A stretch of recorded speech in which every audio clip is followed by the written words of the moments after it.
You're listening to a Cult Talk Network podcast. This is Professor Raymond Noby, Department of Ancient History, Log Entry number 2. I believe I have made a significant find in the Castle of Kandar. It was in the rear chamber of the castle that we stumbled upon something remarkable. Mortorum Demento, the Book of the Dead. I brought the book to this cabin where I could study it undisturbed. It was here that I began the translations. The book speaks of a spiritual presence, a thing of evil that roams the forests and the dark bowels of man's domain. It is through the recitation of the book's passages that the dark spirit is given license to possess the living. Included here are the phonetic pronunciations of those passages. Kanda, Estrata, Montos, Cargrets, Gut, Nos, Veratos, Kanda, Amontos, Kanda.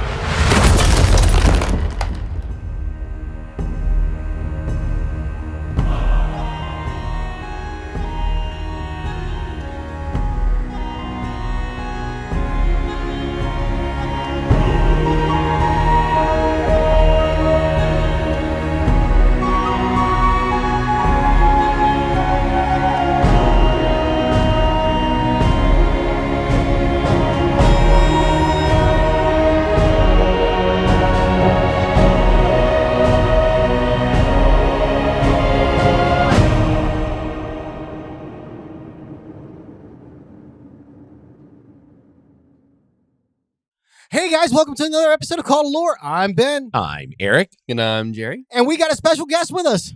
Welcome everyone to Cult of Campbell 2-year anniversary celebration week. Woo! Yeah, I always that's gotta right. have a name for this stuff. That's fine. That's right. We got Ty with us. We're going to help celebrate Cult of Campbell's 2-year anniversary. Yeah, our very first podcast. I mean, this thing is like fucking Terry Schiavo just will not die. Oh my God. Oh boy. Just keeps on a chugging, so we're going to help Does it. not stop. And we're going to Necronomicon this shit. Yeah. Because there's Yeah. plenty of lore. You know, when it comes to Evil Dead and all that, there's plenty of lore behind that. Tons of it. Absolutely. And- So, and this so for is- this- And the reason we're kind of doing this whole week for Cult of Campbell isn't so much just because of Cult of Campbell, which is great, but this has been 2 years of us podcasting with this kind It of that it is that indeed it is yeah. the 2-year anniversary of Cult Talk Net, more or less. Absolutely. Yeah. And what better way to celebrate that than the show that got it all started? That's right. Yeah, that was the man. first virus. First thing we ever did. First thing we ever did. It Isn't that was. crazy that it took me talking you guys into doing a Bruce Campbell podcast to this I point. know. I mean, yeah, Patient Zero. it, Yep. it was kind of funny how it all happened. We all wanted to do it. None of us could do it individually. Yeah. So Yeah, it still blows my mind. That's how we got started. I was talking about Bruce Campbell. I know. And now we all have our own shows and Yeah. doing all kinds of cool on stuff. and on all different topics. Yeah. all different topics. They- Conspiracies, lore, They couldn't everything. be. Yeah, they couldn't be more different if we tried. I know. we Seriously. somehow got to meet Bruce Campbell. Yeah, I know. Pretty wild. That was pretty That's wild. that was a weird. It kind of left me with the question. It's like, well, fuck, now what? Yeah. Where, Yeah, it's like where do what you go can't from we do here? at this point? Yeah. When yeah. the world is your oyster. It is, yeah. Somehow we met Bruce Campbell, got to host a live show with Bruce Campbell. Eric and I did. And Ted it's Raimi just wild. survived because I wasn't there. Ted Jesus. Raimi. Ted Raimi. That's not a threat to violence, YouTube. That was just a completely unrelated comment. And you guys had this great show, Cult of Lore, which people fucking love. You guys talk about Yeah. Warhammer and everything, and Yeah. Yep. and And- we're and going we to talk just- about Necronomicon. Yes, right. So this is a topic that kind of crosses into a lot of areas.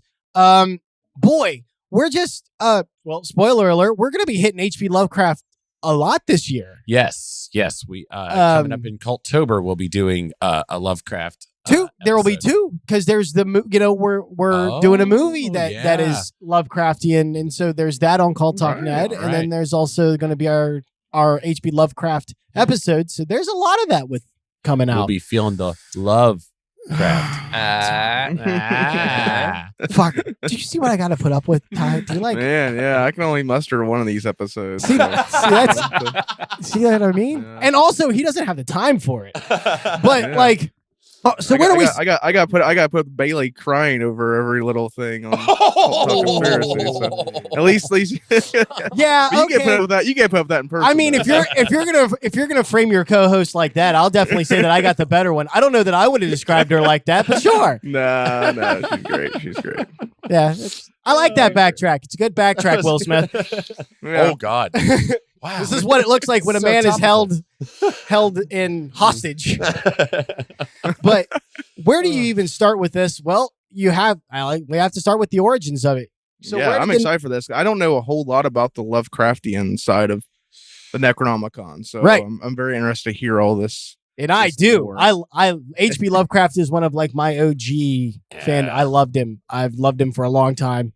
So anytime to dip a toe into that world, I'm happy to take. So the Necronomicon, also referred to as the Book of the Dead, first appeared in his short story The Hound, which was in 1922. The Necronomicon is a lot like its Evil Dead counterpart. It is a grimoire, which for anybody who doesn't know what that is, that's a spell book, basically a collection of spells. Magic book. Yeah. Yep. But also, it also serves as like a pseudo diary for its author, which is Abdul al-Hazred, also known as the Mad Arab. And to save us to not dive into it and keep us here forever. The long of the short of it is he was a man that served a sultan very long time ago. And because he got a little ishy with the daughter, I think it was the daughter, he was disfigured and then cast out into the desert where he went mad. He made contact with the great old ones and he learned like basically all of their secrets and wrote it down in this diary. Ah, okay. And so it became this mythological book that went all throughout H.P. Lovecraft stories. It shows up in a lot of it's mentioned in a lot of the ones that you know. It actually shows up in a few of them. It does not show up in the Mountains of Madness. It does show up in the Dunwich Horror. I believe it also shows up in The Haunter in the Dark, which is my favorite story. So those are some good ones if somebody's looking for some references. The Hound is not one of his best. I got to be honest with you. Okay. It's okay, I haven't but read it. it's not. Start with Dagon. If you've never read any H.P. Lovecraft, start with Dagon. It is his shortest story. It is a Cthulhu tale, so it's got all the hallmarks that an H.P. Lovecraft story has, but it's short. So if you don't like his style, you're in and out, and you don't have to spend your life. Now that being said, I love it. So I would start with The Haunter in the Dark, but that's just me. So the Necronomicon actually caused H.P. Lovecraft, I wouldn't say grief, but it gave him some stress. Yeah. People really started to buy into the notion that this book existed and that he either had a copy of it and put it into his stories or that he had made contact with somebody who had this version. And I mean, this myth prevails today. People theorize that the Vatican has it, of course. I mean, like, there's letter after letter from Lovecraft of him very politely answering people, telling them that it is not real. Not a real book. That he made it up. Yeah. People just will not let it go. Honestly, I think I believed that as well, like that he was just basing it off of a real book for the longest time before I learned better. Yeah, Right. I think Well, I was one of those people. And I mean, it's so pervasive that there are different versions of the Necronomicon published today.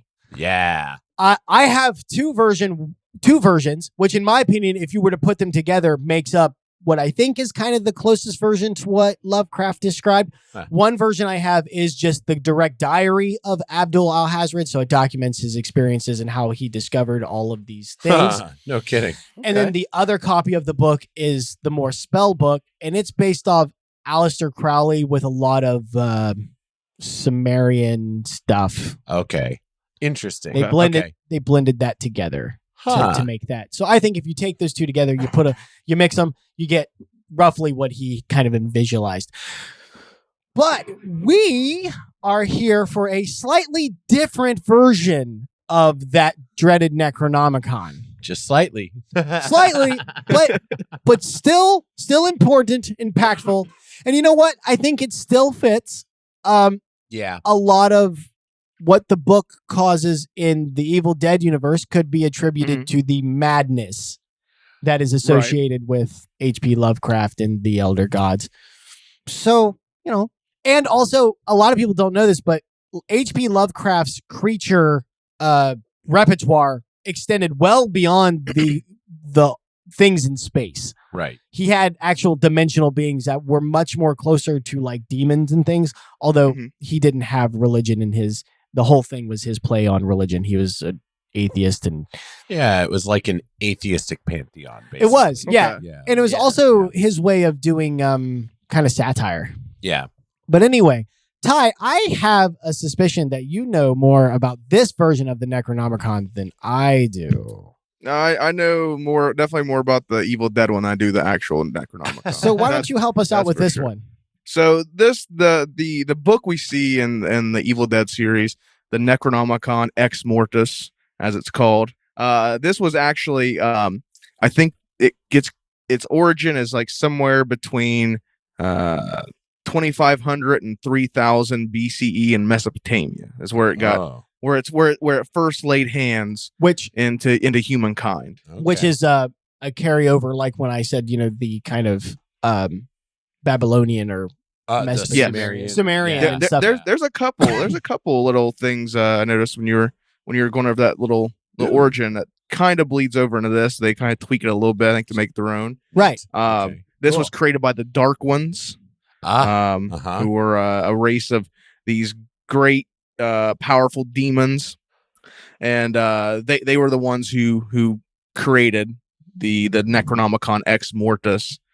This book contains prophecies and funerary incantations, and of course spells to summon demons. We see that a lot. See that in Evil Dead, and we see a lot of that in Ash versus Evil Dead, where they spawn like monster of the week kind of demons. Right. Yeah. I will say, if to pay that compliment some series after, I like to knock its face into the dirt a bunch. the stuff with the Necronomicon was cool. That's the lore building stuff. Yeah. It could have done with a much heavier dose of that. Yeah. The fact that it brought in other demons outside of the Kandarian one was really cool to me too. Yeah. Yes. Yes. I really like that. Yeah. It's pretty neat. Had you ever seen the show, Jerry? Ash vs. Evil Dead? Yeah. Yeah. I watched a few of I think the first season. Nice. Okay. Nice. Cool. And you've seen the movies, of course. Yes. Army of Darkness? I've seen Army of Darkness. See, he's all caught up, nice and lubed, ready to go. I like it. I really like those. Yeah. Now, an alternative origin. So there is like the origin that it was created by the Dark Ones, and then kind of put into our plane, or escaped into our plane of existence, because we do see in like Ash versus Evil Dead that the Necronomicon is sentient. Right. Right. Yeah, that's it was an infernal book, right? Yes. Okay. But there is an alternative one where this also is canon, but I think this is more so in like the games. Okay. Because there's those Evil Dead games like from the early 2000s. Right.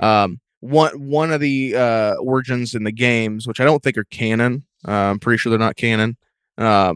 There is it was created by a man by the name of Abdul Aziz. Yeah. Or as he is called, the Mad Poet. The Mad Poet. The Mad Poet, yes. And there's a few nods. There's a few nods. They know what they're doing. Made it a little more PC. Abdul, he basically finds texts left behind from the Dark Ones and compiles those. He translates them and creates the Necronomicon Ex Mortis.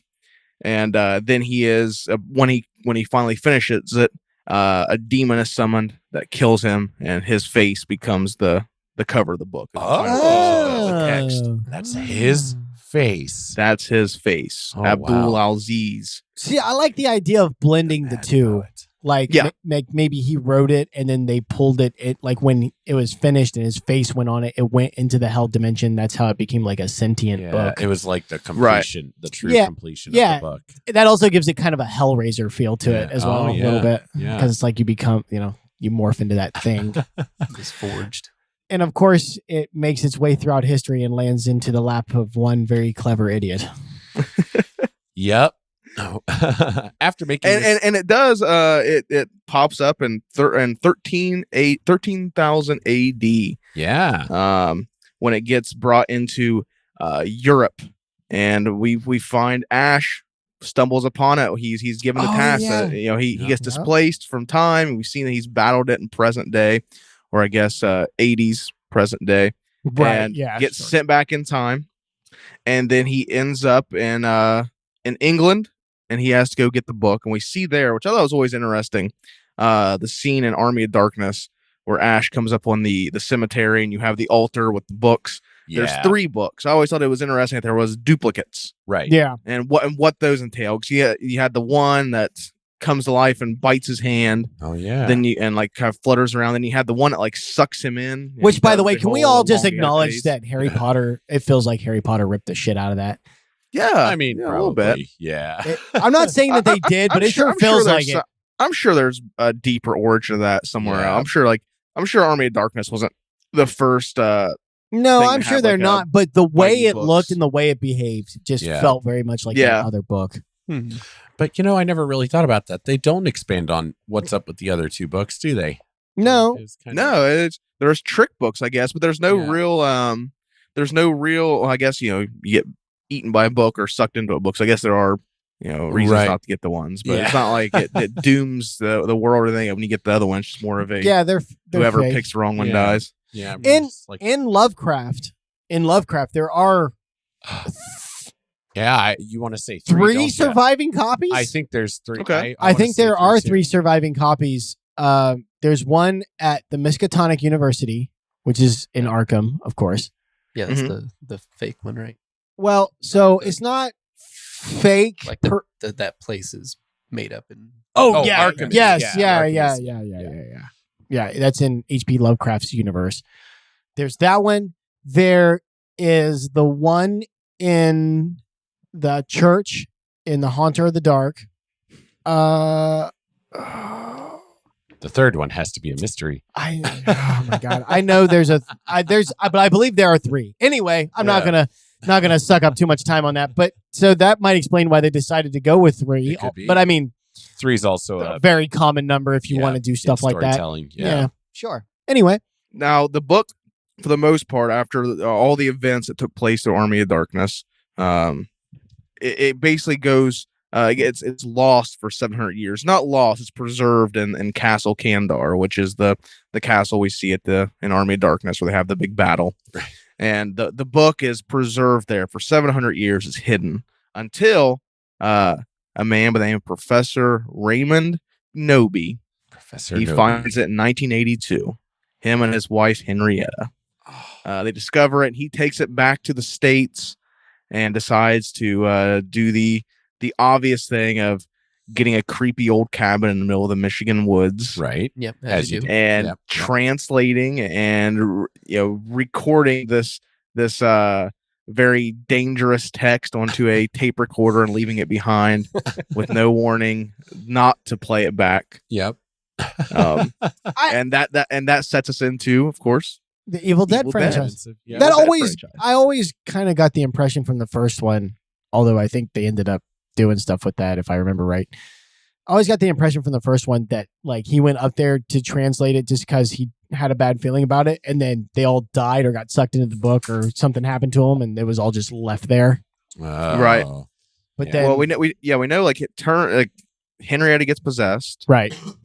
He has to kill her. He buries her in the cellar. Yep. And then he dies because then we see his ghost. He gets killed or sucked into the other dimension, because we see him in Evil Dead 2. He comes back as that that's right. floating face. That's right. Yeah. About that. So he's doing the whole crashing into things, and they're like, oh, it's something trying to get into our realm. Then I think it's him, because he comes back and tells her about all the, he got sucked into another dimension, all this shit. He comes back and warns someone's too late, basically. Yeah. That's right. I had completely forgot So about did that. I. Yeah.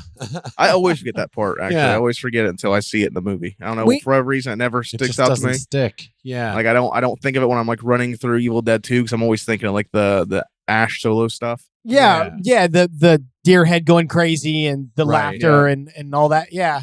yeah. Mounting a chainsaw to his hand, that kind of stuff. But It I just never doesn't think of quite fit the rest of the plot. no, themes, that doesn't ever aesthetic. stick out to me. It's almost more of like the end of Hocus Pocus, Zachary Binks, where the good little spirit comes along at the end. I don't Yeah. know. He's you would expect him.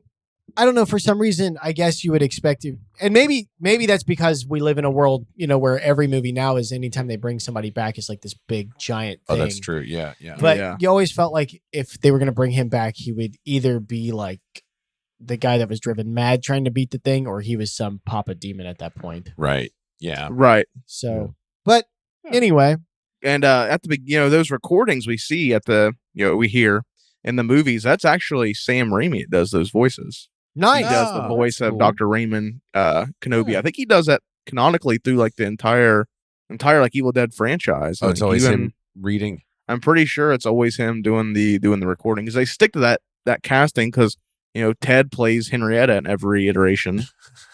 So I think they stick to like all these castings. Oh man, just getting his little brother to suit up. I mean, if my little brother was a bitch like that, I'd make him a woman too. Hey, Nah, that's just, pretty cool. I know. Ted's pretty cool. Ted had. Eric made him his profile picture. yeah, he's in my profile If- picture, smiling. Have you seen this man? He's not smiling. He was very good to the Cult of Campbell guys, was. so I have no Yeah, he complaints was. other than Man with the Screaming Brain. I'll never let that go. I won't. That one didn't get certified groovy, did it? No, it didn't. No, it Oh, didn't. no, it No, didn't. fuck no. We don't have to So rewatch sorry, that one Bruce. anytime then. Yeah. Oh no, if we're doing certified Only groovy, certified groovies. no, there's gonna be people are gonna want us to do the bottom bend ones too, like Oh. the three worst. The like straight up not groovies. The worst of the worst. Yeah, which Maybe means put them back on trial. They want to they want a retrial. oh, No, my God. I want to get Ben on Alien Apocalypse. That was Oh. certified groovy. Yes. That's definitely I think one we gotta get to at some point here. That's gonna be in so- Cult of Campbell. That's such a terrible movie, but such good Bruce. I don't know It's this Yeah, it's No, a wilder you'll- ride. Nobody- we'll have It's to a drag weird- Is that the into one that that you guys are episode. like that? No, that yeah. what's the one that's like Die Hard in space? Is that Moonfall? Oh, that's Moontrap. that's Assault on Dome 4. Assault on Dome 4. Yeah, that's the one where he's the villain. Oh, okay. Yeah, that's a really bad movie, but man, every time he's on screen, it pisses me off every time. I said that when we was at Bruce Fest too. I said it just pissed me off that gave us that performance in that movie because no one will ever see it. It was so goddamn good. It was good. Once again, the movie. And it's just in Assault on Dome 4. And here he is playing this fantastic villain, and it's just lost. time in this Is it a shitty cheesy movie. villain? I mean, it's got. Oh, very, very Yeah. cheesy. Is it Well, Dustin Hoffman as Hook cheesy? It's pretty It's not pretty like cheesy. I mean, it's his own character, but it's kind of that level of Right. camp Yeah. Right. Yeah, that's what I mean. and no less heart. Actually, Hook has more heart than this guy does. I would Yeah, say. that's- well, I mean, okay, yeah, the characters are obviously right, different, right. right. but yeah, that level of camp and conniving and fun to watch. okay, yeah, that can yeah. be fun. Yeah. It's really good. It saves the movie because the I- movie's pretty shitty otherwise. I wouldn't but- say it saves the movie, but it It makes something makes in it- that movie. Yeah, I certainly think I'd rather yeah. do. I think me and Jerry would rather do Alien Apocalypse, right, Jerry? No, Alien I'll do all of Apocalypse it. is. He'll yeah, do we'll all- definitely do Alien Oh. Apocalypse. We have a new victim. Jerry will do all of it. There we go. The Jerry on Cult of Campbell here soon. Oh my Yes. God! That'll Saddle be a up. fun one. Saddle up. Boy. It's only certified groovies. We don't have Yep. anything else to do as far as That- unless he that- comes out with more stuff. Yeah. Boy, that scale groove. Get him in this commercial for my company, and then we'll have something else. I'll go do Ooh, that. There we go. Do a crossover with my company. This the fact some of the things we have that are certified groovy. It's not the movie, but the quality. For Yeah. those of you who are listening to Cult of Lore that have no idea what we're talking about, we rate the movies. I mean the Bruce, Cult of not Campbell, the yeah, movies we on rate Cult the of movies. Campbell. Yeah. Groovy or not groovy. Yep. and it's Based on how- on Oh, based on the quality of Campbell, not the movie itself. Right. Yeah, so not the movie. the movie can be downright terrible. Right. But because these fucking chapped ass monkeys like his performance, that motherfucker squeaks by with a certified groovy. Or it can be a really good movie and we don't like Bruce's performance and it gets not Not groovy. groovy. When Yeah. never We've had some that has happened controversial not one groovies. time.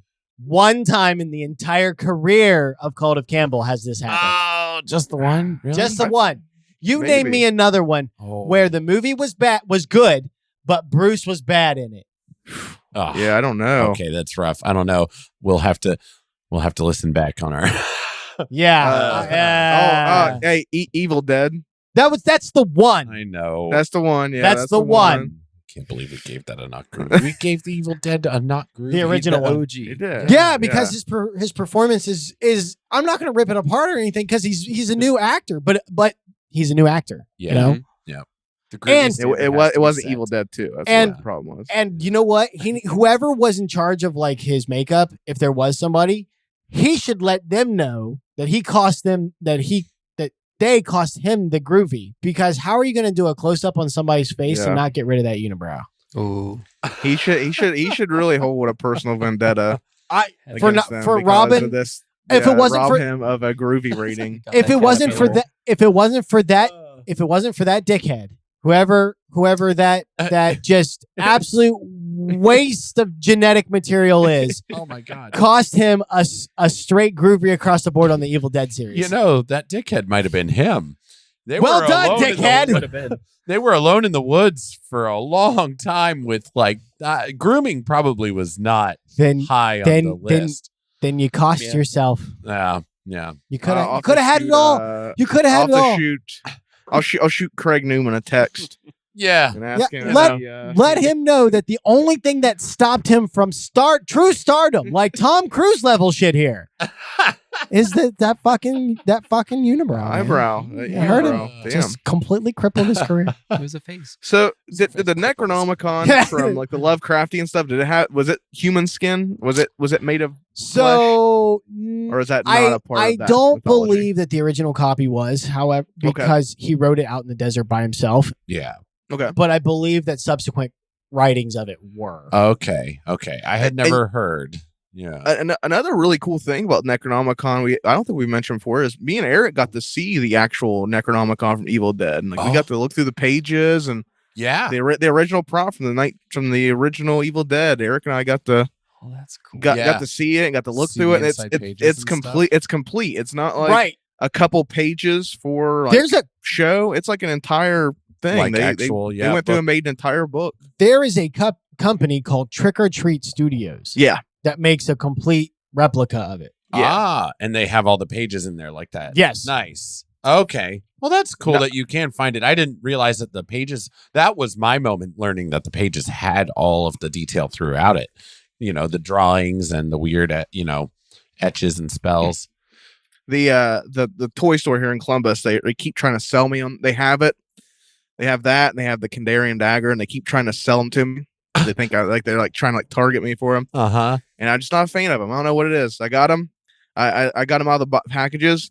It has a really weird smell to it, and it feels cheap. And I was like, Does it really? Don't do it. Yeah, it has a really weird smell to it. I don't know. It's like it smells like it's made in some kind of like Taiwanese like sweatshop or something. It's very cheap. Feels like it'll fall apart. And I'm like, Oh, that sucks. That and does the suck. Kandarian dagger is way too big. They was trying to tell me it's screen accurate, and I was like, I've seen the real Kandarian dagger. I was Right. like, Yeah, you can't I've seen. fool me.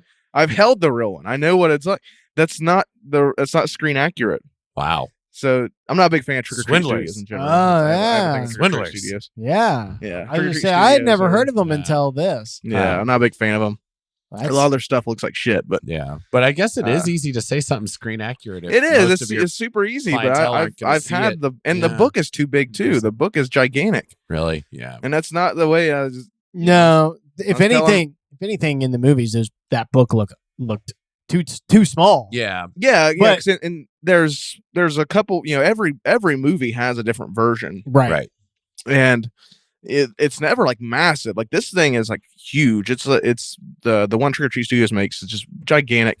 But I mean, I think the one in Is it like phone book like width? Not obviously not in like page width or anything, but like in overall size. it looks like a binder. Like it's a little bigger than a binder, and I don't know. It doesn't look. Yeah, it's just gigantic. The box is huge.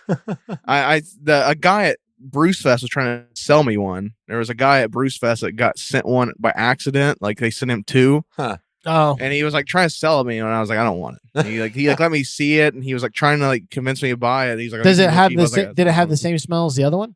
Yeah, it's a really weird smell. It smells cheap. It's made. It just smells. I don't know how to put it. It's the material just really smells weird. It has like an odor and like a feel to it. Like I didn't like the way that felt. It just felt cheap.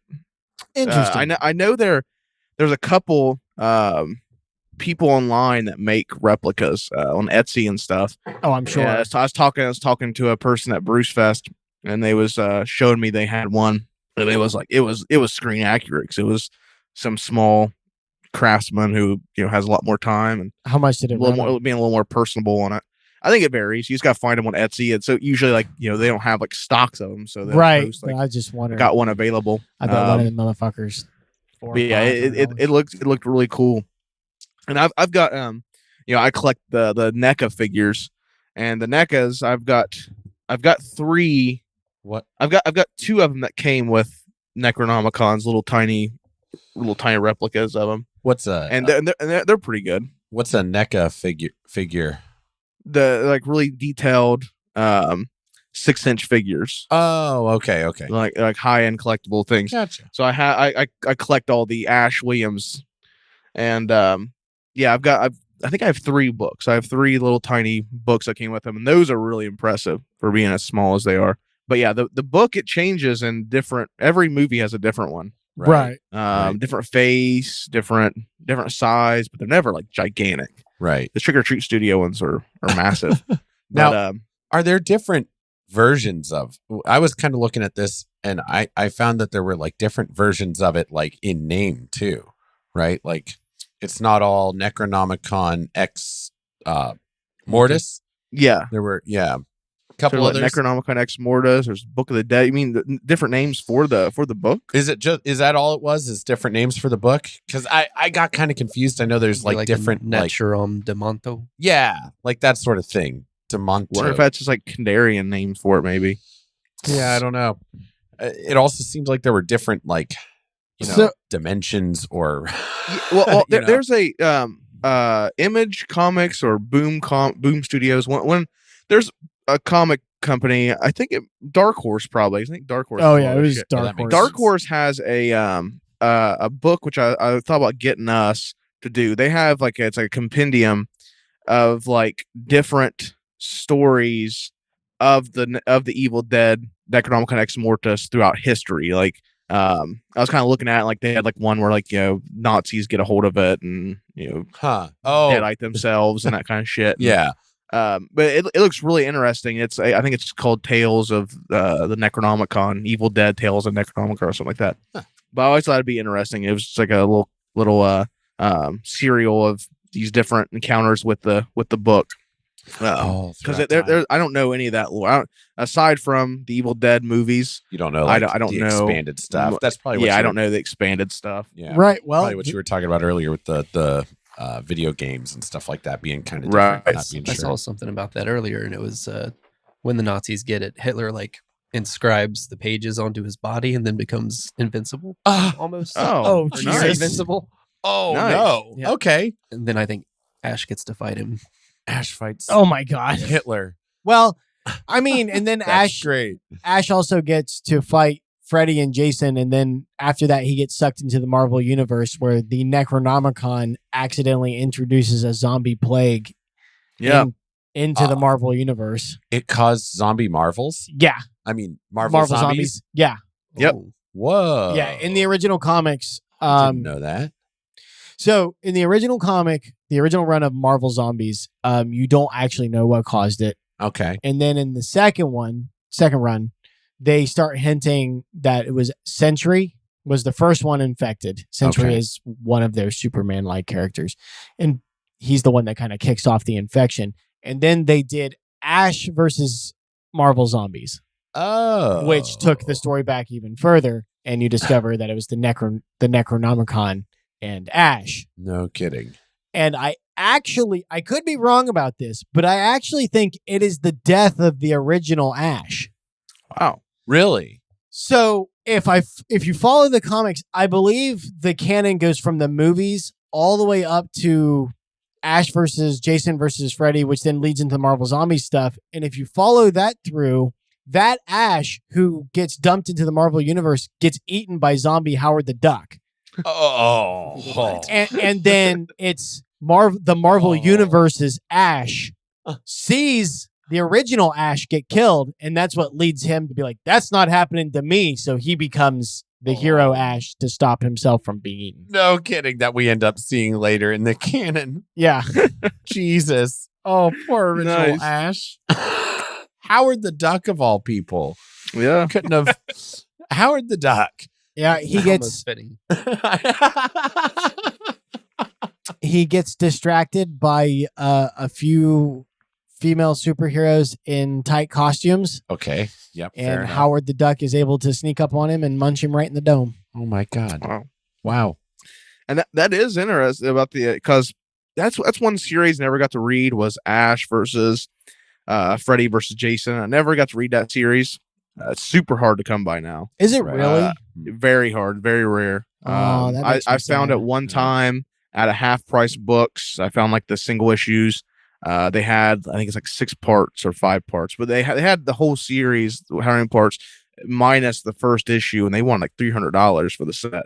Whoa! And I couldn't do that. It was too much. But yeah, and then when they came out, they did a compendium, and then that got released one time. It's super hard to find that series. So I thought, man, that'd be cool to do on Cult of Campbell, but it's just it's pretty pricey. I've already paid enough on Terminal Invasion. I don't want to pay. Oh, most expensive movie I ever purchased, a DVD copy of Terminal Invasion from 2002. If we hit 100,000 subscribers, then maybe we'll reconsider. 1,000 subscribers. We get monetization. Maybe we'll buy it. There we go. Right, that'll be one of our first purchases with the sponsors. Yeah. Get right on it. Yeah, because I paid enough for Terminal Invasion, and we all did. Yeah, if it helps, you weren't the only. Yeah, you weren't the only one that paid for it. So I was looking on. I did a quick peek at Etsy, and right now it looks like a fully fledged version of the Necronomicon will run you between $150 to $200. So that's not bad at all, really. I just had a targeted ad on my Facebook for Necronomicon. Oh, son of a bitch. Scrolling through here, it always.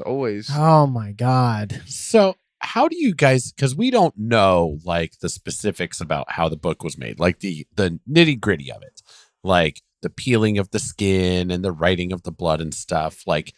How do you guys think that went? Was he just like in a dungeon and like capturing people to mine for resources on this thing for a while? Or was he like peeling it off of himself? Probably not that, because his face is I'm getting him mixed up with Lovecraft's guy. His face ends up on the book in the Evil Dead. Dead. Yeah, Abdul Al-Aziz. There's Al-Aziz and Al-Hazred. Al-Aziz and Al-Hazred. Al-Hazred is from H.P. Lovecraft, and Aziz is from Evil Dead. And I will never, ever get that mixed up.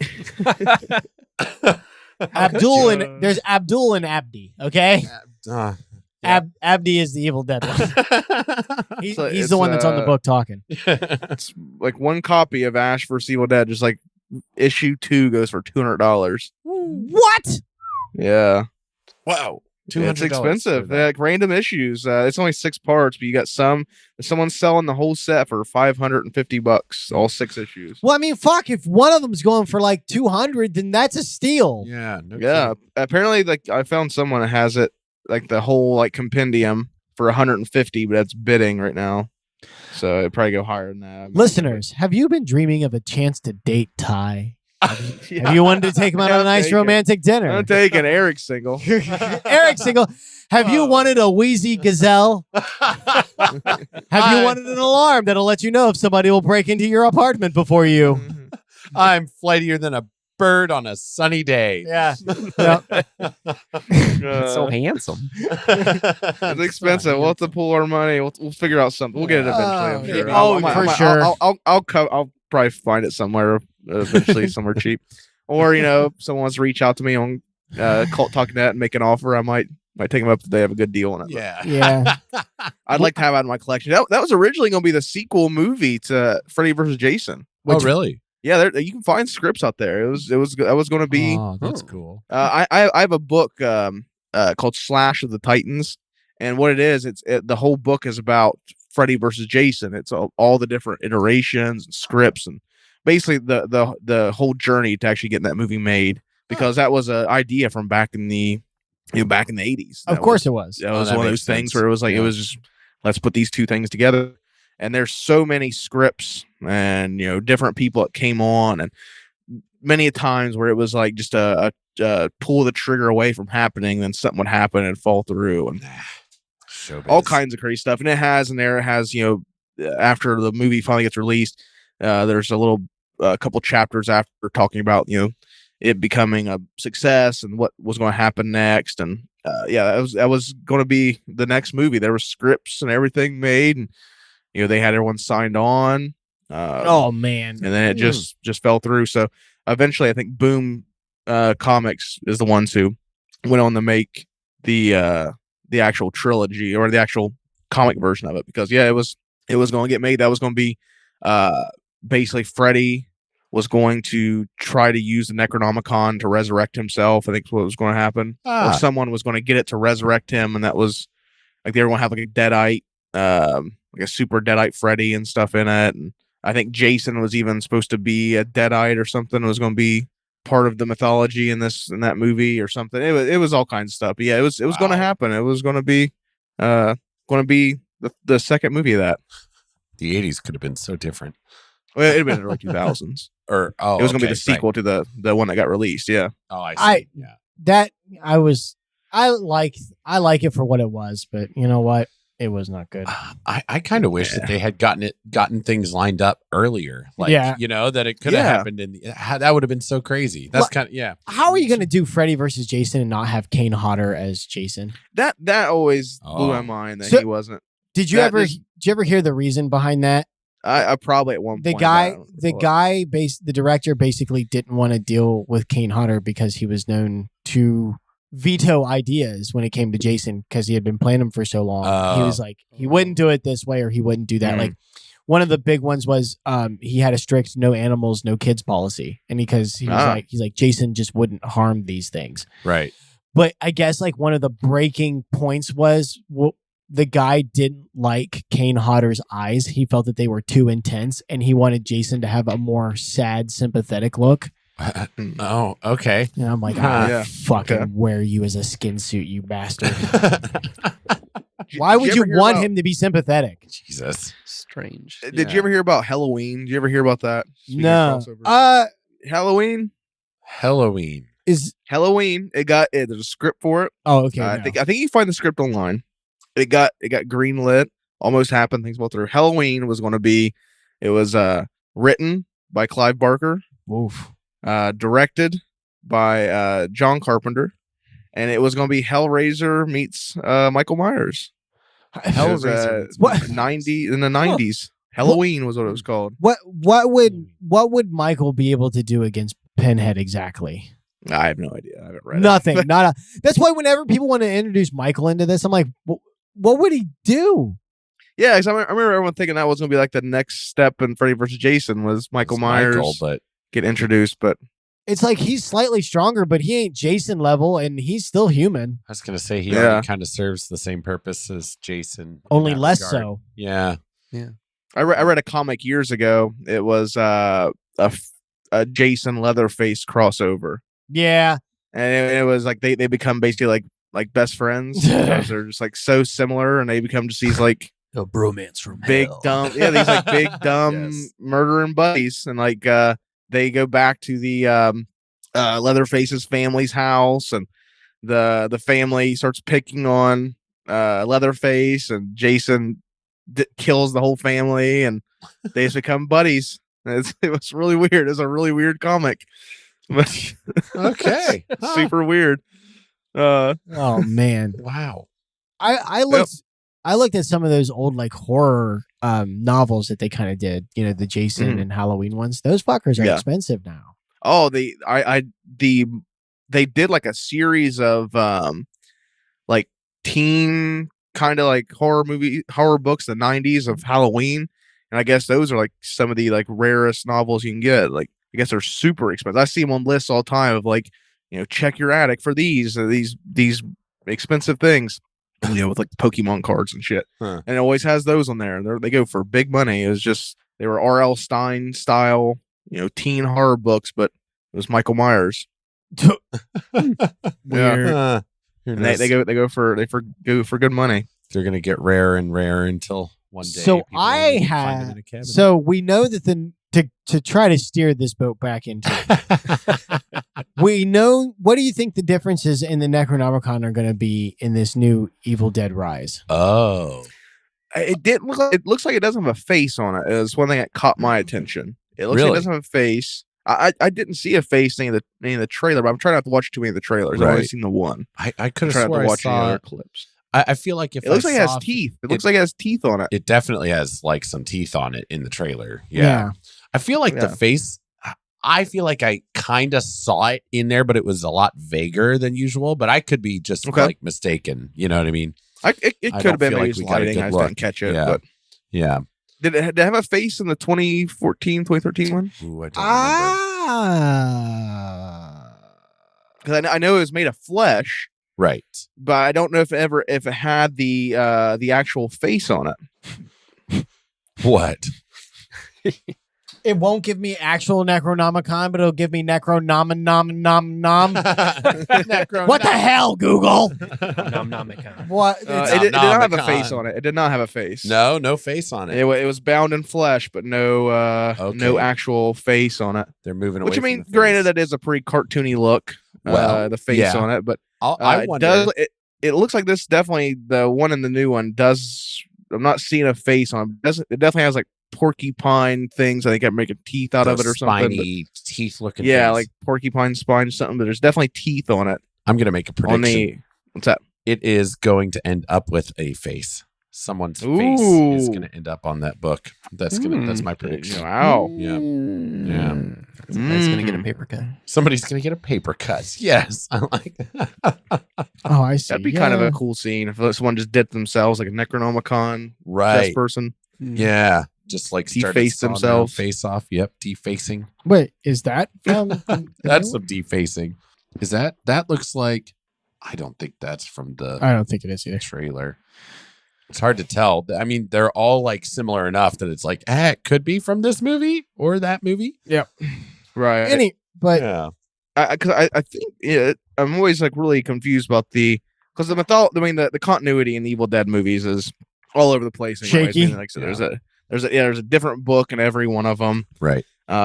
Different look, everything. So I mean, all the movies there's very new book. Just the continuity is wild in those movies, and I don't know if this is supposed to be a take of the 2014 one or if it's just another one of these, Evil Dead movies where it's just kind of there. They seem to be so similar in tone. Yeah, right. If they're not, and they're like, well, we just set out to make two different ones, and they just happen to be like that, I'm like, if I believe you. Well, that's kind of the way Evil Dead was. I mean, they're all there. They're like in the same continuity, but they're all not. It's just really weird. Yeah, but but I mean that was all due to like the rights of the first three just getting sold like every time they wanted to do another one. Right. And so that makes a little bit more sense of why they have such a mess. I don't feel like these guys are dealing with the same kind of production issues. No, it looks like they got a new director, new writer, but I mean it's still. So here's Raimi and Campbell producing. So okay. Oh, sorry. We're looking at there's a GIF of the or GIF as the kids would say. Yeah. And all these questions though will already be answered on Cult of Campbell because we'll have already seen the movie by the time this comes out. Yeah. Hey, excellent. We'll already have seen the Yeah, film. but it's always fun to speculate. I'm really hoping that we get some more Necronomicon. Yeah. Like I don't know how you'd be able to do the history in this storyline because the people seem to be pretty cold to it, right? Right. So there's not. You could always have that one character that's like studying the book or whatever, I suppose. But right, I would. Which what they had in the 2014 had the guy just happened to, yeah. Kind of just know how. Yeah, he was an English teacher, so he knew how to. Oh, translate Kandarian, and he paid for it in the end. Though, Jesus, that guy had it rough. That boy, you rooted for that guy until you just basically went, no, just lie down, dude, just die. Yeah, just give up, tap out, kid. But I'm really hoping to see some of the artwork, more of the artwork, and more of the kind of some sort of explanation into it. I want more Necronomicon stuff in this movie. Some more in movie lore. Yeah, some lore fleshing out there. Yeah, because there's some cool stuff. Honestly, like I get curious. It's like the most boring part of the book, but I get curious about the funerary rites that are written in the it. Funerary incantations. Yeah. Like, what would have happened if the professor just like started there and was reading those and nothing happened? Right. You know, could have been so close, but it's like, are they just supposed to be Sumerian? You know, so a lot of the writing that I've seen that's in the ones that we have seen the writing in, it looks like Sumerian cuneiform. Okay, gotcha. But they're clever. The way they do it is they put it on, it looks like cuneiform, but it's almost, you know, those pictures where if you stare at it and you let it go kind of fuzzy, you can see the thing in it. They actually do the letters that way. So it looks like cuneiform when you first look at it, but if you really look at it, you can read it. You start to, that is neat. And there are some YouTube videos out there that show some of the pages and show you like what it says. You can pick it up. Oh, that's really cool. And how on brand too, because it's like, it's almost makes it kind of universal. Like you can get supernaturally drawn into the book and start to understand it the more you stare at it, you know? Right, which is where I got the Sumerian stuff from, because of that cuneiform style writing. Okay, yep. So that's so cool though. That's a neat Oh thing. My God. Can you imagine an Evil Dead Ghostbusters crossover back in the day? Oh, I'm surprised that there isn't a comic that, because Ash is fucking crossed over with everything. Right, but like Vigo and all of them, like the Sumerians and all that, ancient Babylonians, like that's all right in Necronomicon time that you could easily tie together. Yes. Pretty easily. Super. Cross those streams. It would be super easy, barely an inconvenience. Ryan George, I love you. Shout out. Wow. So the Lovecraftian one. Yeah. So it's never been, it's just rumored to have existed. It's not actually any real, it's just people speculate that he actually had this, is why it's in all his writings. Yeah, because I think what happened was he had a copy of the Encyclopedia Britannica where he could actually pull out real books too as reference for other things, like, you know, it centered around the Necronomicon, but he would also like just name drop other titles. Oh, for sure. And he would splice in real books with fake ones. Yes, and that's what I mean is so he was putting real books in there, and so I think people were seeing, oh, this one's legitimate, the Necronomicon must be too.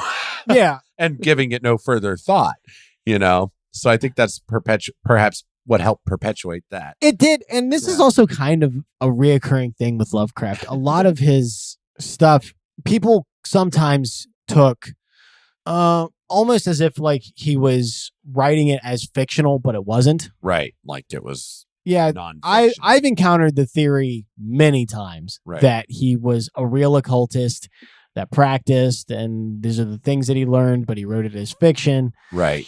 And it seems his style of writing and that kind of cosmic horror that he liked to do and the way he liked to do it, first person, non-descriptive, seemed to have a good way of working into people's brains to make it feel like it was more real than it was. Yeah. And so I definitely think that was part of the side effect. Also, people just have this kind of innate fascination with like the missing book, right? Oh, yeah. That there's a book so evil that it was burned during the Inquisition, and it was written by the devil, and you know, this has shown up in movies and other stories, and people just love that idea of there being this hidden book of knowledge. Yeah, where all you have to do, it's like you don't half the time they don't even have to read it. They, you know, in the movie they just have it, and then now they're glowing with power and knowledge and whatever, depending on, you know. That I will say that is one big difference in the Lovecraftian one and the Evil Dead Necronomicon, is that the Evil Dead one seems to basically be dormant until active. Yeah. Yes. Yeah. Yep. Just having a copy of the Necronomicon can be enough, right? To in H.P. Lovecraft to cause fuckery. But I think one of the things too with the Necronomicon from the Evil Dead series is that it's sentience. It's alive. Yeah, and it wants to be found because an ability that this book has, the Necronomicon Ex Mortis, it can actually absorb living creatures and then take that form. Where? There is a comic. It's one of the Evil Dead comics. Where it gets lost. It gets lost, and it's basically it's lost in the desert because that's where Abdul Aziz, that's where it was left. So it's dormant until a scorpion stumbles upon it. Oh my god! The book devours a scorpion, becomes a little necro scorpion. Is able to scurry its way into more populated area for humans to find it. Oh my god! Yeah, you can find that. And we kind of see that in Ash vs. Evil Dead, the series, when the book attaches itself to Pablo. That's right. Yep. And he kind of starts they merging. Yeah, and it like comes out of him and shit. Yeah. So it's able to kind of absorb and take form of living things. I just thought he was simping for the Necronomicon. I couldn't tell what he was. Probably simped over everything. It's actually got a lot, a few different abilities that were pretty cool that I didn't really think of before. Like, it's a lot more of a portal or a doorway than what you kind of realize. Didn't it turn the trunk of that car into a portal, basically? Oh, it did. Yep, That's right. Yeah, in the show, it did. Not even a portal. I'd call that a full-on gateway. Yeah. Yep. To hell, and it of course lets the Kandarian demon through and stuff like that. That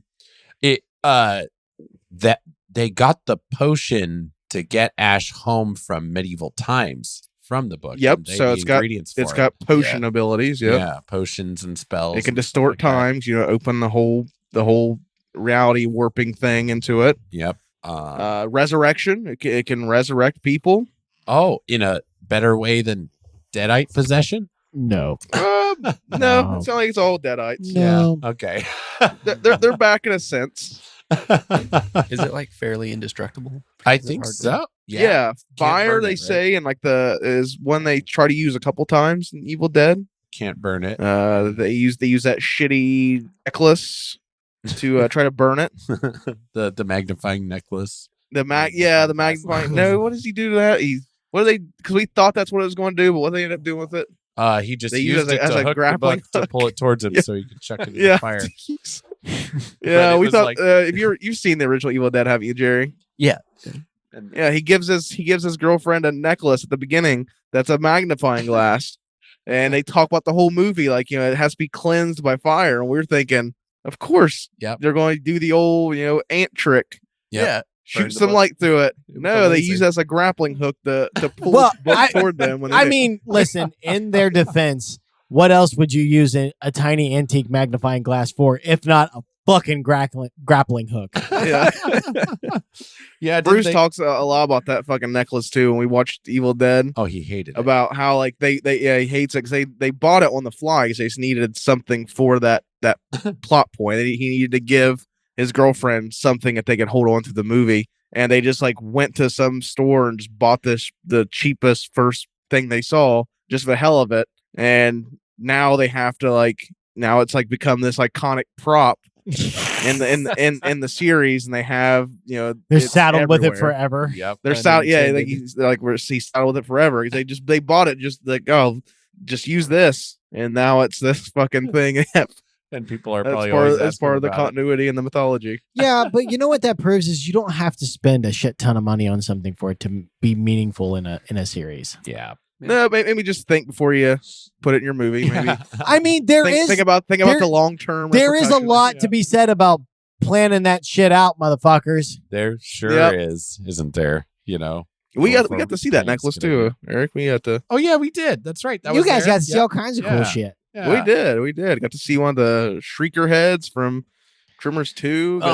Eric got to hold some of two of Jason's machetes. Yeah. I don't know if we're supposed to talk about that, but I did. There's a picture on social media. So I did it.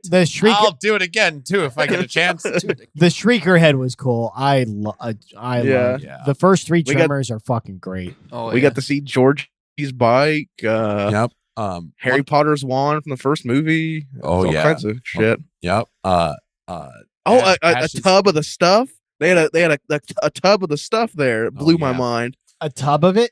Yeah, it was a tub. There was no stuff in it, but it was one of the tubs from the stuff. Oh, okay. The stuff. Okay. I thought you meant they hey, we had this preserved left it over from the film. Like, what the fuck? What do they just keep it in a refrigerator and cart it out? The Stuff is the name of a movie about some stuff called The Stuff. Right. We did. That's one of my favorite movies. So yeah, I got told me he's like I've never seen anyone excited to see that. I was like, it's my favorite movie of all time. I was super excited. Let me hold it. It was a pretty good experience. He gave me a pin of the stuff he had. He's like, here's an enamel pin of the stuff, since you are the only person I know that likes the stuff. First person in all of time that they that likes toward this stuff that actually got it. Yeah. Here's this thing. That's fucking funny. Isn't that great? So it's still one of our lowest rated least watched videos on our YouTube channel. Of course fine. It's probably one of the least watched movies we've ever covered. That's saying something. It's a great flick. You know, it is not widely consumed, so to speak. But that poster is everywhere. Yeah. Like you've seen that. If you've seen that poster once, you've seen that poster a million times. Yeah. But I've seen the thing. I've seen the real movie. I'm not a poser. I've seen the stuff. Poster. He's got the right stuff. Yeah, I know. The poster's cool, but the movie's better. You know, I don't know that I've ever actually seen that movie. The Stuff? Out. Yeah. We didn't pull you into that? No. Damn it. No, that was how come wasn't he keeps getting left out of the good ones, I was about to say. Yeah, that sounded like that's what that was. That's not what I meant. Stuff's great. It's a great flick. No Necronomicon in it though. No, there isn't. Just like not in any of this conversation. Could you either. imagine? There's a lot of- we talk about the Necronomicon a lot. Yeah. Do we have anything else that we kind of want to cover? I know we touched a little bit on the powers that it has and stuff like that. Yeah.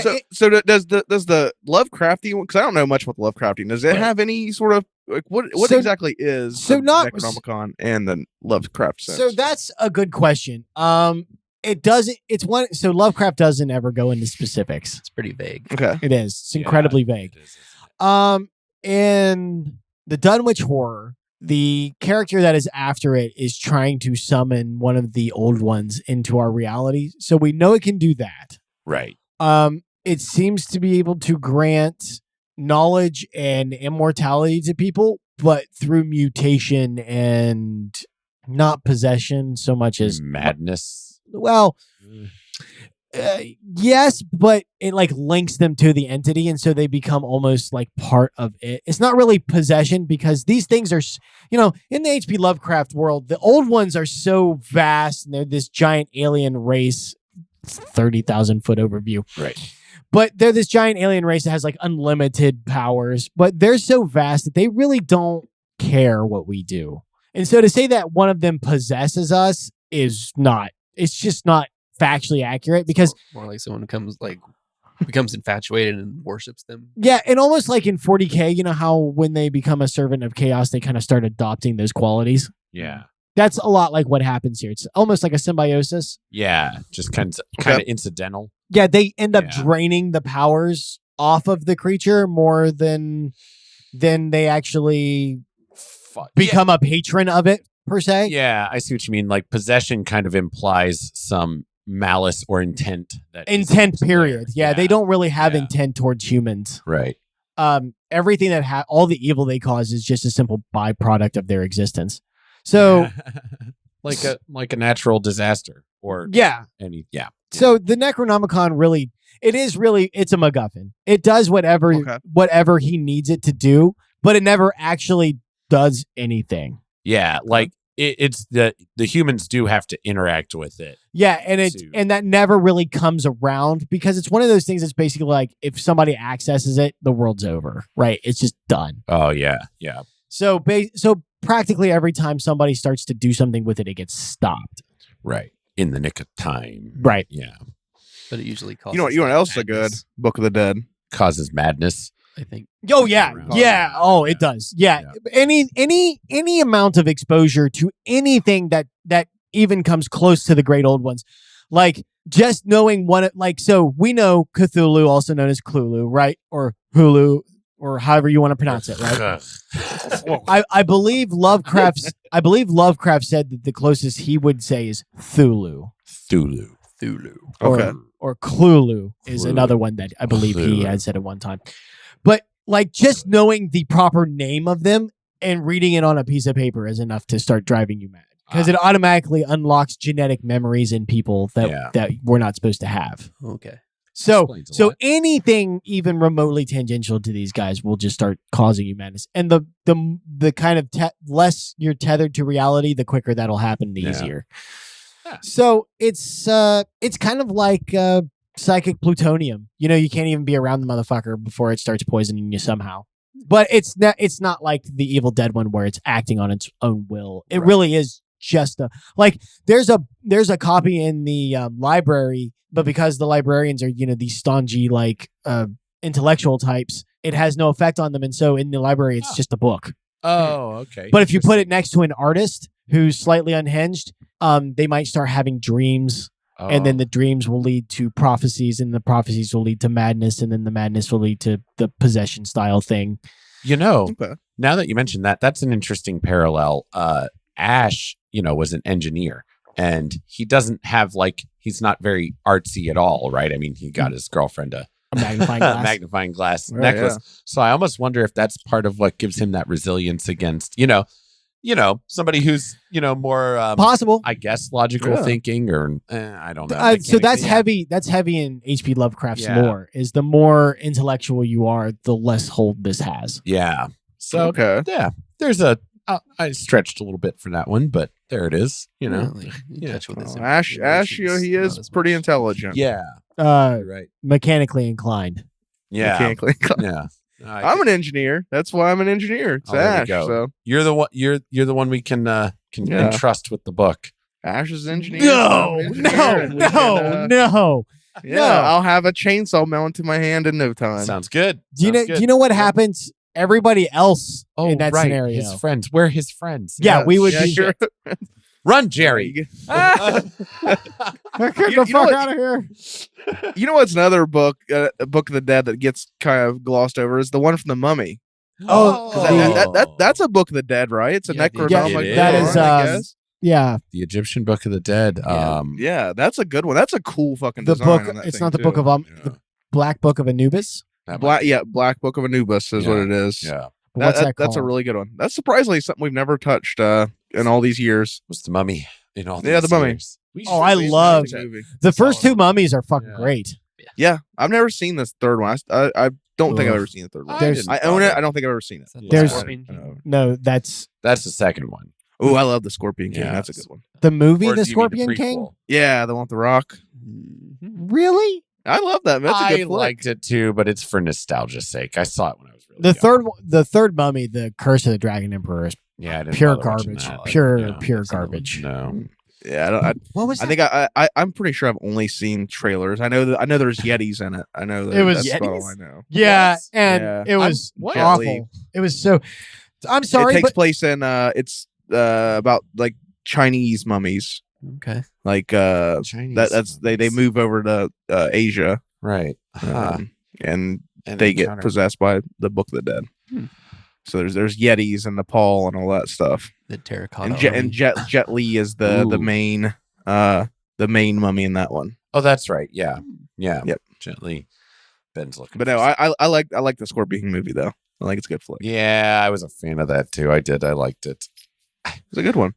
I like the Mummy. I'm still surprised we've never touched the Mummy. All the 2 years of podcasting, we've never watched the Mummy. So I eventually, once we get our recording shit down and we're not scrambling all the fucking time, I would like to do a shorter version of what we do in Cultober, but do it for summer where we cover some blockbusters. That'd be cool. Summer blockbusters. Yeah, like Jaws. Obviously Jaws is the summer blockbuster, right? But then we could move into movies that are a little bit more bombastic. We could do Commando, The Mummy, these cool kind of action flicks. Yeah, do an action summer. Huh. That'd be good. Let us know if there's some flavor if people want that. Help back my cause. Yeah. I remember years a couple years or so ago, I had like pitched the Fellowship of Frasier as like a one-off. Oh, that's right. I remember it was like for something. I forget what the reason was. There was some reason I was like, let's do this as like a one-off, like the special. The Frasier TV show? No. Yes. We were going to start watching Brendan Frasier from episode 1 on. Hey, listen. And yes, listen. That's a good show. But... I love that show, but I Brendan Fraser. Yes, I understand. Yeah, we were going to do like the Fellowship because I remember I made a thumbnail and a backdrop, everything for it, and it just I think we were just too busy and just never happened. It was when Brendan Fraser was starting to get like everyone was starting to like fall in love with Brendan Fraser again. Oh yeah, and I was like, oh, let's ride this wave. Let's do the Mummy resurgence. Yeah.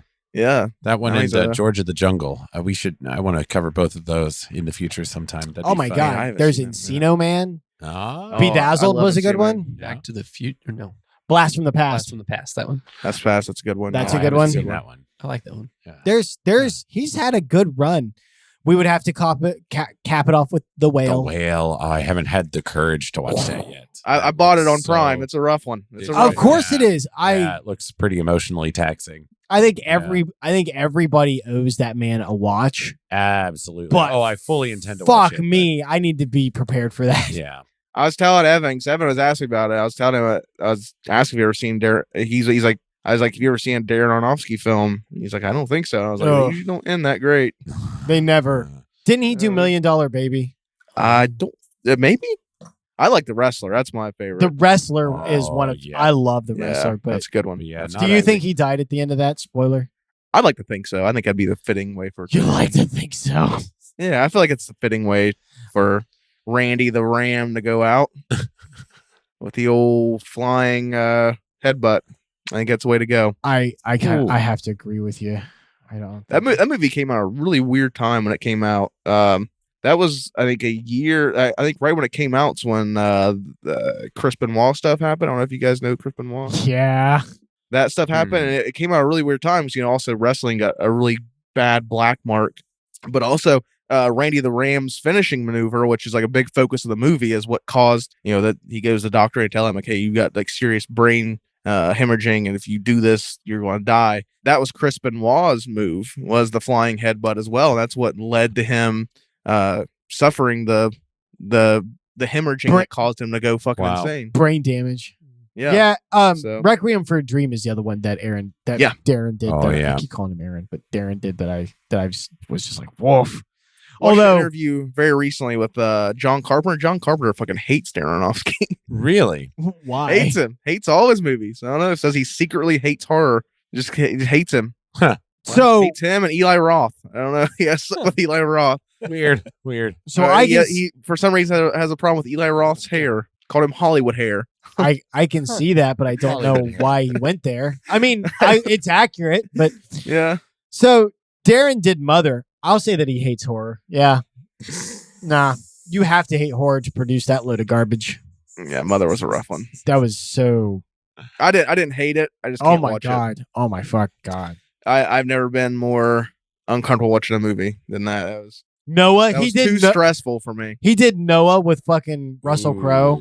Go fuck yourself. Never seen that. Go fuck yourself. That movie was terrible. Weird movie. Not only did it have rock giants in it that were fallen angels for some reason. They were the Nephilim. Yeah. The Watchers or whatever. But you get midway through the movie when you realize that Russell Crowe is wearing jeans. Oh my god, really? Yeah. Hey, if I had Levi Strauss had to start somewhere, I guess. Noah. Yeah, okay. yeah. They're rugged. All right. Okay, yeah. I think I'm going to bring this to a wrap. I think I'm going to cut this off.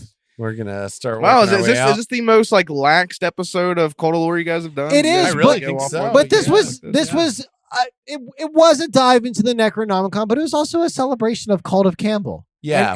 And the podcast. 2 years. Yeah, and Cult Talk Net in Cult general. Talk Net as a whole. And this that's why I keep looking at it as like it's not so much as we did Cult of Campbell for 2 years, which is pretty crazy. So I think that was one thing we talked about early on was like consistency. If we do this, we got to commit to it. Right. And it hasn't always been fun because there's been some very rough episodes of Cult of Campbell where I'm like, I feel like I'm working and not even getting paid. Oh, I know.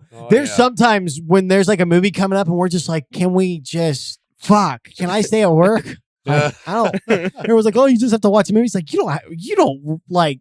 Man, this stuff sucks. Yeah, some of it's pretty rough. Yeah.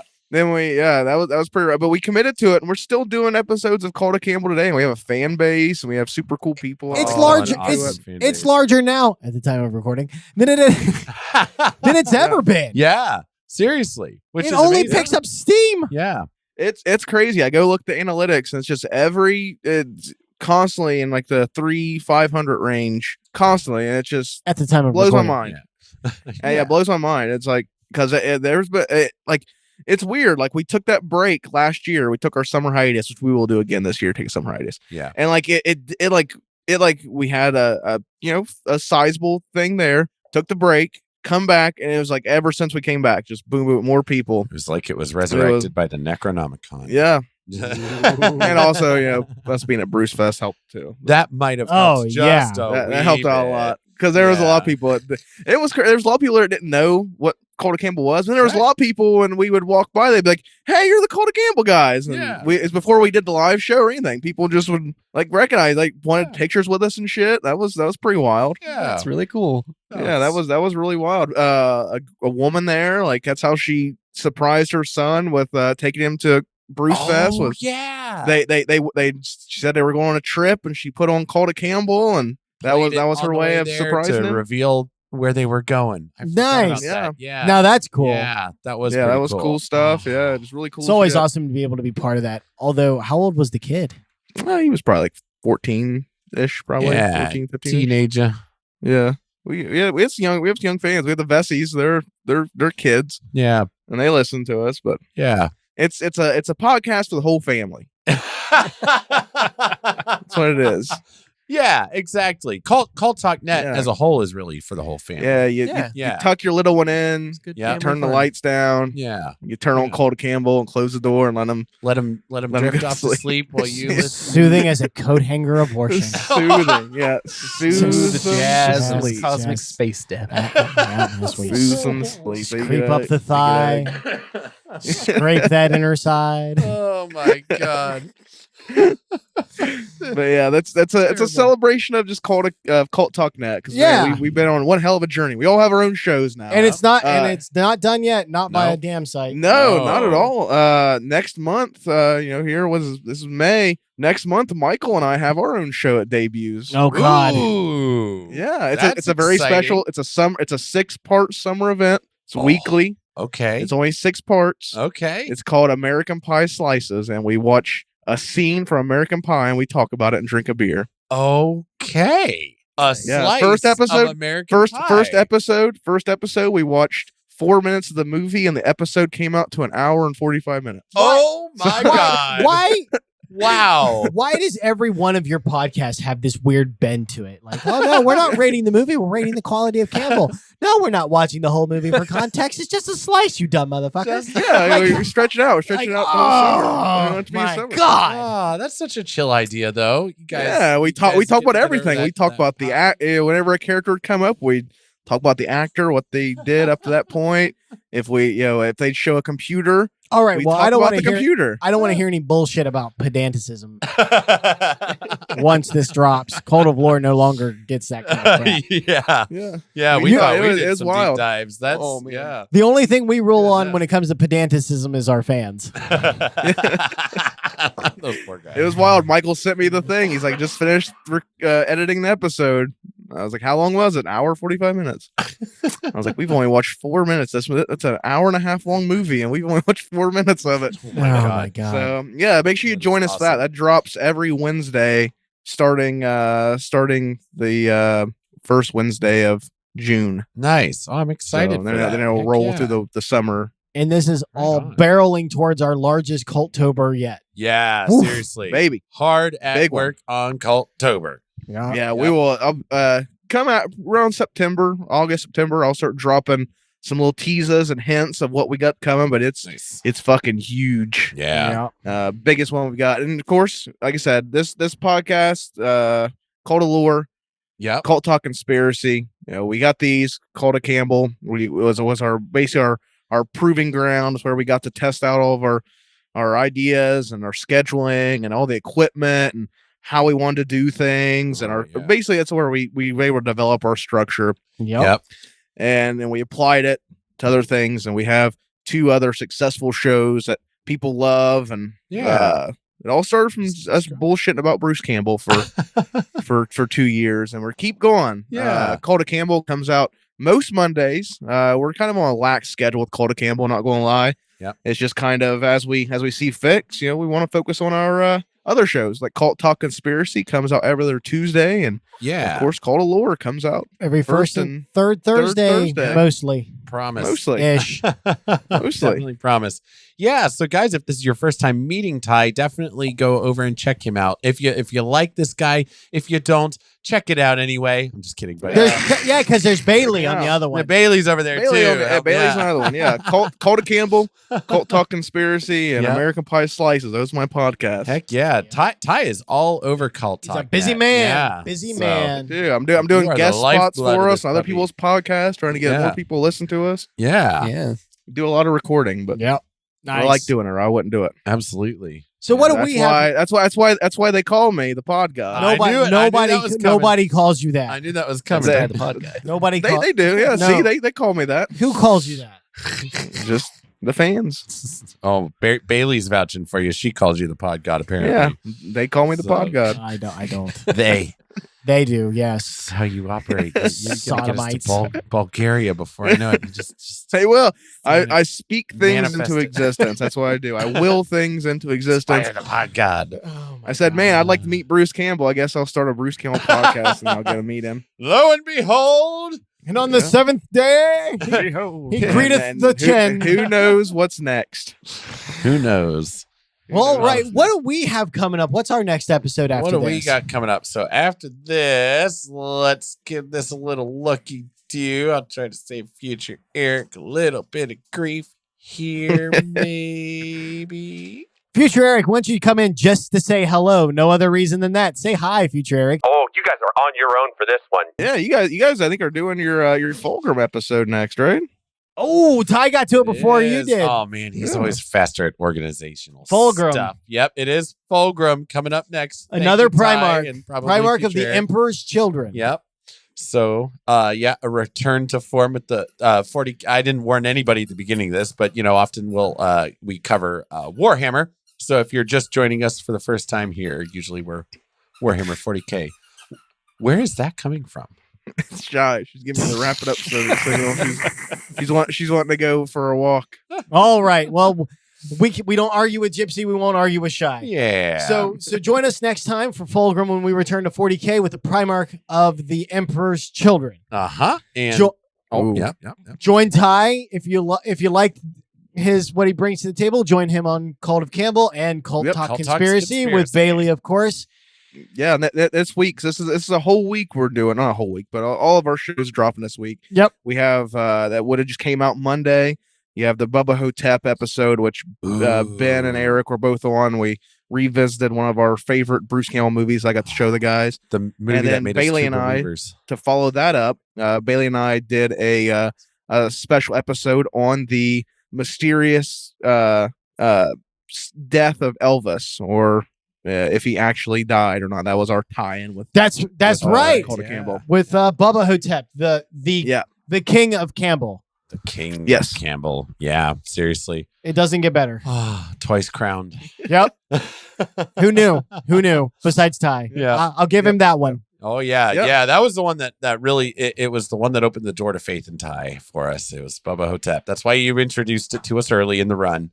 Because I don't think we'd have been so hooked for the rest of some of those movies. He wouldn't have trapped us. But Bubba, now I was gonna get you guys to watch Maniac Cop 2. I got Mike watch that, and Mike loved it. I know, that's so weird. Mike loved it. I told you, Maniac Cop 2, that's where it's at. Maniac Cop 1 is pretty bad. I can't believe 2 and 3 are where it's at. All right, and with that, Ty, why don't you take us out since you're our guest? I'm not sure how you guys end your stuff, but same way we do everything. Tell you, just make sure you follow us at Cult Talk Net across the board: Twitter, YouTube, Facebook, Instagram, all the things. If you're listening to this on Spotify or Apple Podcasts, wherever you're listening to us, give us a rating. Give us a 5-star rating. Give us a review. Tell us what you liked, what you didn't like. It's all good things. Just let us know you're listening. That's all we want to know. Make sure you check out Cult of Lore right here on youtube.com/culttalknet, where you get to see all that beautiful full video stuff that Eric does. Yeah. Because he's a full-blown animator now, apparently. Full with 2 O's. Yeah, definitely. And Cult of Campbell Mondays, Cult Talk Conspiracy every other Tuesday, Cult of Lore, of course you're listening to it right now. Woo. First and third Thursday of every month. Is that how you guys do it? Is that how you end your? That's better Cult than we normally do it. Yeah, nice. Awesome. Okay. I say it so much. It's like that little spiel. I say that like three times a week. You do. Well, good. It comes just so naturally. rolls off the tongue now. It's second nature. But yeah, thank you guys for having me on Cult of Lore. This has been really cool. Yeah, thank you. Thank you guys. I mean, it's awesome being on a little crossover episode. We don't do those very often. Nope. And with that, I'm Ben. I'm Eric. I'm Ty. And I'm going to go burn every book at my house. That's how we end this shit.